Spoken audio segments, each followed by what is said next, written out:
Guys, welcome back. आज की कहानी है गांव के एक लड़के की जिसका नाम अभिषेक था। अभिषेक दिल्ली शहर में काम किया करता था। एक दिन अभिषेक के पास अभिषेक के गांव से फ़ोन आया और उसे पता चला कि उसके पिताजी की तबीयत बहुत ज़्यादा ख़राब है।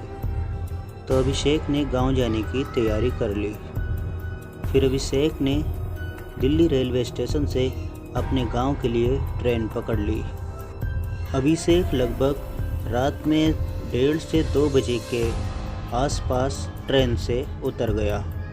अब उसे वहां से अपने गांव के लिए सफ़र तय करना था।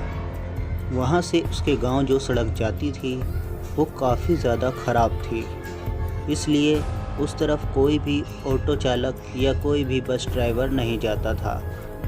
उस तरफ काफ़ी चोरियां भी हुआ करती थी, लोगों को लूट लिया करते थे, इसलिए भी कोई उधर नहीं जाता था। इसलिए अभिषेक ने फैसला किया कि वो रेलवे स्टेशन पर ही रात बिताएगा और सुबह जल्दी ही वो वहाँ से अपने घर चला जाएगा। अभिषेक स्टेशन के बाहर ही टहल रहा था कि एक टैक्सी वाला उसके करीब मिलाकर उसने अपनी टैक्सी खड़ी कर दी और अभिषेक से पूछा कि साहब, आपको कहाँ जाना है। अभिषेक ने कहा कि जहाँ मुझे जाना है वहाँ तो आप जाओगे नहीं। उस टैक्सी चालक ने कहा कि आपको कहाँ जाना है। अभिषेक ने उससे अपने गांव का नाम बताया। उस टैक्सी वाले ने कहा, वैसे सड़क बहुत ज़्यादा ख़राब है, लेकिन मैं चलने को तैयार हूँ। फिर अभिषेक ने उस टैक्सी चालक से पूछा कि आप कितने पैसे लोगे। तो उसने जवाब दिया कि आपको जितने सही लगें आप अपने हिसाब से दे दीजिएगा। फिर अभिषेक मन ही मन में सोचने लगा कि वैसे तो कोई उस गांव की तरफ चलने को भी तैयार नहीं होता और ये इतना भला आदमी है कि मुझसे कह रहा है कि पैसे जो तुम्हें सही लगे वो दे देना। अभिषेक ने सोचा कोई भला आदमी होगा, चलो बैठ जाते हैं। अभिषेक उसकी टैक्सी में बैठ गया और वो टैक्सी लेकर के वहाँ से रवाना हो गया।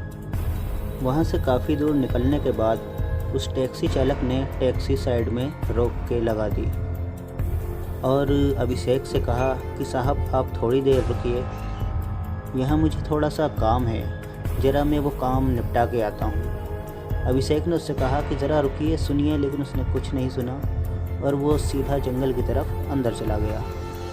अब उस जगह जहाँ टैक्सी खड़ी थी एकदम सन्नाटा था, ना ही आगे कुछ था ना ही पीछे कुछ था और अभिषेक को मन ही मन थोड़ा डर सा महसूस होने लगा। वो खिड़की से उसी तरफ देखे जा रहा था जिस तरफ वो टैक्सी चालक गया था। फिर कुछ देर के बाद उसने देखा कि वो टैक्सी चालक सामने की तरफ से आ रहा है। जिस तरफ वो गया था उधर से ना आकर के वो सामने की तरफ से आ रहा था। देखते ही देखते वो टैक्सी के करीब पहुंच गया और वो टैक्सी के चारों तरफ घूमने लगा। उसने 2 चक्कर टैक्सी के चारों तरफ घूम के मारे। उसके बाद फिर वो सामने की तरफ जाकर खड़ा हो गया। अभिषेक ने कहा, ये आप क्या कर रहे हो, मुझे जल्दी पहुंचना था। फिर उस टैक्सी चालक ने अभिषेक से कहा कि मैं ये देख रहा हूँ कि यहाँ पर अभी लगभग 1 महीने पहले एक बहुत बड़ा हादसा हुआ था। यहाँ पर एक टैक्सी चालक एक दुर्घटना में मारा गया था, ये वही जगह है। फिर अभिषेक ने उस आदमी से कहा, क्या वो तुम्हारा कोई रिश्तेदार था। उस टैक्सी चालक ने कहा, वो मेरा बहुत करीबी था।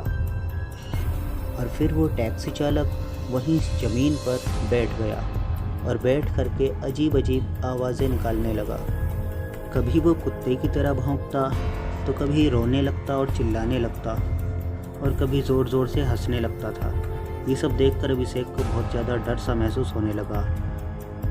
और फिर अभिषेक उस टैक्सी चालक से कहने लगा, ये क्या हरकतें कर रहे हो आप, आखिर क्या करना चाहते हो आप, कभी रो रहे हो कभी हंस रहे हो।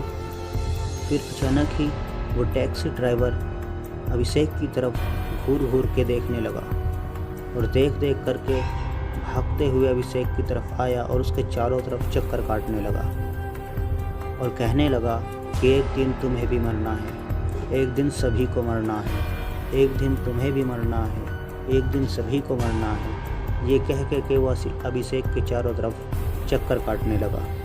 अभिषेक ये देख करके बहुत ज़्यादा डरने लगा। अचानक ही देखते देखते वो आदमी अजीब तरीके से उछलने कूदने लगा और उसके सारे कपड़े खून से लथपथ हो गए और वह अभिषेक के चारों तरफ कूद रहा था। ये देखकर अभिषेक बहुत ज़्यादा डर गया था, इस वजह से वो वहीं बेहोश हो गया।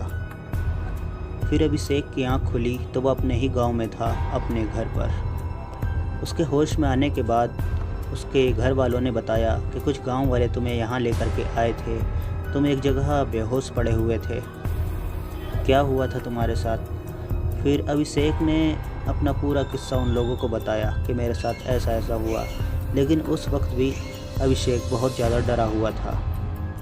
फिर लगभग अभिषेक 2 महीने अपने घर पर ही रहा। 2 महीने बाद अभिषेक फिर से शहर कमाने के लिए आया, लेकिन उसको उसी रास्ते से आना था और उसी रास्ते से अभिषेक एक ऑटो में आ रहा था और उस ऑटो का एक्सीडेंट हो गया और अभिषेक की मृत्यु हो गई। इत्तेफाक की बात यह है, अभिषेक की मृत्यु उसी जगह हुई थी जिस जगह से वो लोग उसको उठाकर गांव ले गए थे, जिस जगह अभिषेक उस रात में खड़ा हुआ था और वो व्यक्ति अभिषेक के चारों तरफ चक्कर काट रहा था। और कहानी यहीं पे समाप्त हो जाती है। कहानी अच्छी लगी हो तो लाइक ज़रूर करें।